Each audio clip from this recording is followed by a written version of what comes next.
Bienvenidos nuevamente a nuestro canal y a nuestra enseñanza de la palabra del Señor hoy y siempre, ¿no?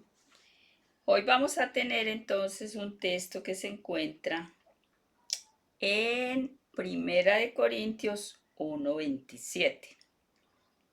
Dice: antes lo necio del mundo escogió Dios para avergonzar a los sabios, y lo flaco del mundo escogió Dios para avergonzar lo fuerte.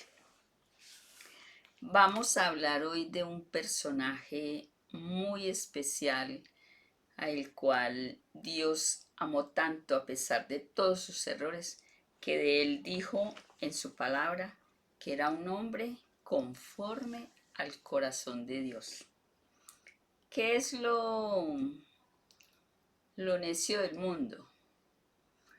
La persona que se ha equivocado, la persona que ha tenido errores fatales, errores tremendos, errores de los cuales si no le pide perdón a Dios siempre va a cargar esa culpa, y esa culpa lo va a hacer sentir persona frustrada, amargada. Va a sentir que ese error es una carga más pesada que él no pudo lidiar con ella. Esas son las llamadas raíces de amargura. Errores que hay incluso personas que han llegado a matar.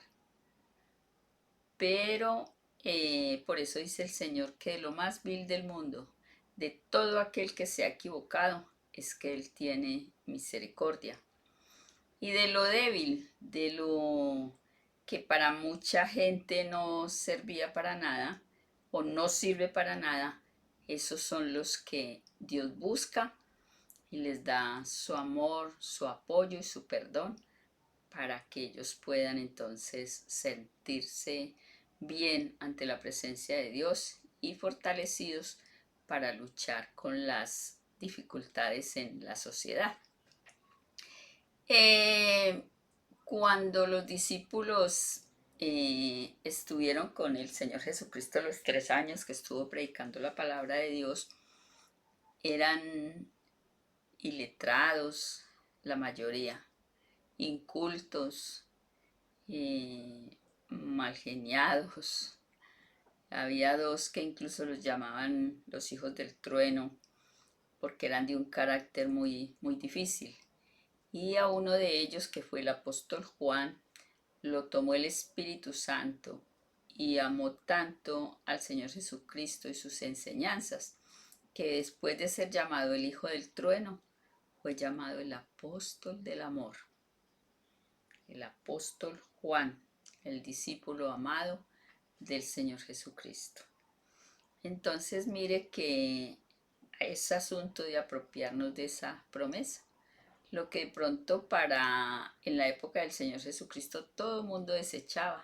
Este es pecador, este hace esto, este se equivocó, lo tildaban. Incluso el que sufría de lepra, había una ley en aquella época que donde quiera que llegaba tenía que gritar la palabra inmundo, inmundo, inmundo, por donde quiera que llegase a pasar. Más adelante vamos a estudiar la historia de los 10 leprosos. Es una historia muy linda donde a ellos nadie se les acercaba, pero tuvieron una oportunidad en que pasó el Señor Jesucristo y en su mirada de amor ellos vieron que ahí estaba el remedio, la sanidad para su enfermedad, para su lepra. Pero bueno, no vamos a desubicarnos hoy del tema. Bueno, entonces, ¿por qué de lo que no servía para la sociedad de esa época, entre comillas, el Señor miró con compasión y con misericordia, y de ellos está escrito que fueron personas con un denuedo increíble. Hay una predicación donde 5.000 personas se convierten a la palabra de Dios, al Evangelio, que el Evangelio son buenas nuevas. En otra predicación, 3.000. ¿Por qué? Porque a pesar de ser personas iletradas, el Espíritu Santo los toma y los utiliza Dios como instrumento escogido para su obra. Vamos hoy a mirar, entonces, vamos a hablar de David, el rey David, uno de los reyes que gobernó Judá, Israel. Y vamos a mirarlo, lo encontramos en los primeros, en la primera de Samuel, en los versículos, en los capítulos primeros, ¿no? También encontramos a David eh, asistiendo a llevarle a los hermanos, digamos así, como el almuerzo, para que nos ubiquemos mejor. Y encuentra en esa visita a los hermanos que hay un hombre grande del pueblo de los filisteos que está desafiando el ejército de Israel.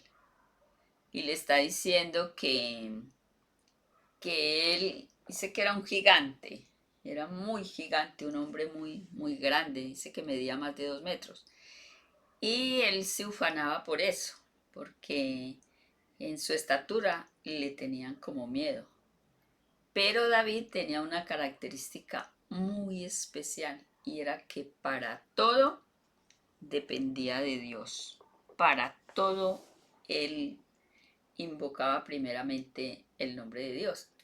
Entonces viene y escucha que este filisteo está amenazando y que él los va a destruir. Incluso hasta el mismo rey Saúl siente como temor. Pero David viene y le dice, no, permítame, verá que yo voy y pongo en su lugar a este filisteo porque voy en el nombre de Jehová, el Dios de los ejércitos de Israel. Y el rey, como dice la palabra de Dios, el escrito está que David era de baja estatura y de contextura muy, digámoslo así, muy finita, muy, muy delgada. Era de muy bonito parecer, dice la palabra de Dios, pero era pues para ser un hombre de guerra, tanto que le colocaron el traje para que se defendiera y no le quedó grande. Entonces él opta, coge una mochilita y ahí coloca una piedra y se va. Y el filisteo está ya pues hablando pestes y todo. Y él le dice que él lo va a matar, porque él va en el nombre de Jehová de los ejércitos y que él no va a permitir que sigan enlodando el nombre de... Y sí, exactamente. Dice que el filisteo estaba con su yelmo, con todo el uniforme ese pesado que usaban en esas épocas para protegerse. Y fuera de eso tenía escudo, bueno, estaba con lanza, con todo, estaba muy bien protegido. Y David le dice al Señor que se glorifique y toma la piedrita y la lanza en la onda y le da justo en medio de la frente y el hombre cae. Dice, tú vienes a mí con espada y con todo, pero yo vengo en el nombre de Jehová de los ejércitos. O sea que en ese nombre es que se alcanza la victoria para cualquier situación en la que nos encontremos. No hay que temer, sino simplemente salir en ese nombre. Bueno, si Dios le da oportunidad más adelante de estudiar la palabra, sigue en primera y segunda de Samuel, cuando David es nombrado como un caudillo al frente de los ejércitos y el Señor siempre le da la victoria. Él siempre le pide dirección a Dios y le dice, Señor, subo o no subo, voy o no voy. Y cuando el Señor le manda las pautas, él obedece en fe. Él no se pone a preguntar si esto me sirve, si no me sirve. No, él en fe obedece y por eso gana todas las victorias. Pero resulta que el rey siempre tenía que estar adelante, al frente en batalla. Y le da un día a David que no va a la batalla, sino que se queda en la casa. Y se sube a la azotea y se pone a mirar. Y resulta que así como quien dice, en la parte de abajo de la azotea ve una mujer muy hermosa que se está bañando. Y la desea en su corazón y la manda a llamar y hace que la traigan a la casa de él, al palacio real. Y resulta que, sorpresa, la mujer es casada. Y pues en esa época no se permitía, y mucho menos él siendo el rey. Entonces se enamoran, para no ir muy lejos, ellos se enamoran y qué lío pues para que, ¿cómo hacen si él tenía que dar buen ejemplo y ella era una mujer casada? Entonces se idea un plan para que el esposo de ella lo manden a la batalla, lo pongan en primera fila y lo dejen solo y lo maten. Y exactamente envía con él mismo la carta diciéndole al jefe del ejército lo que debía de hacer. Entonces él muere. Cuando él muere, entonces él trae a la esposa de Urías Eteo, se llamaba el esposo de ella. La trae para la casa y convive con ella. Pero como en esa época el rey era dirigido por el profeta, y en esta época, en este caso, era el profeta Samuel. Entonces Dios le revela a Samuel y le dice la falla que cometió David. Pero David, volvemos a lo mismo, tiene una particularidad y es que él siempre, siempre, siempre se arrepiente conforme, eh, conforme a pecado, siempre también no guarda nada, sino que va y le dice, Señor, cometí y aquel pecado, perdóname, perdóname. Por eso usted va a encontrar en la palabra de Dios los salmos que son preciosos y son momentos en los que David los escribió de corazón arrepentido. Por eso usted ante cualquier dificultad y ante cualquier problema, usted va a encontrar en los salmos versículos en los que usted se va a ubicar en el problema que usted tiene. Son hermosos, porque es ¿cómo diríamos así? El perdón sincero que David pide a Dios, expresándolo en palabras de perdón y reconociendo a Dios como el Dios perdonador.